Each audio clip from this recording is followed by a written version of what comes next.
আজকে আমি cheesy burger recipe আপনাদের সাথে শেয়ার করব। আসসালামু আলাইকুম এভরিওয়ান। সুন্দর একটি রেসিপি। ফার্স্টে আমি চিকেন কুচি করে নিয়েছি, এরপরে আমি এখানে গরম মশলা গুঁড়া এবং লবণ দিয়েছি স্বাদ মতো। এরপরে টমেটো কেচাপ এবং সয়া সস দিয়ে দিলাম পরিমাণ মতো।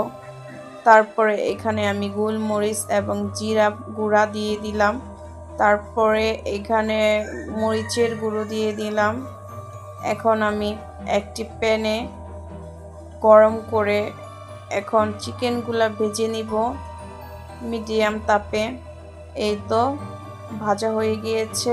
এখন আমি চিজটাকে একটু গ্রেট করে নিচ্ছি।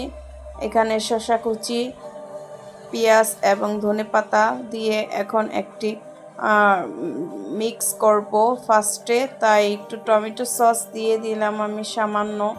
তারপরে এই তো একটি আমার হাতে বানানো রুটি, এখন এটাকে আমি মাঝখান থেকে কেটে এখন টমেটো কেচাপ দিয়ে এটাকে একটু মেখে দিব। তারপরে এখন এখানে চিকেনগুলো দিয়ে দিলাম, এরপরে সালাদগুলো দিয়ে দিলাম। এরপরে এখানে আমি বেশি করে চিজ দিব। একটু বেশি করে চিজ দিলে এটা গলে, তো আস্তে আস্তে করে ভাজলে আরও সুন্দর হয়।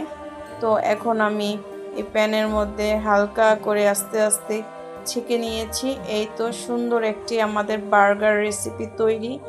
তো দেখতে থাকুন, খুবই সুন্দর হয়েছে। যদি ভালো লাগে ভিডিওটি অবশ্যই লাইক কমেন্ট করবেন। আল্লাহ হাফেজ।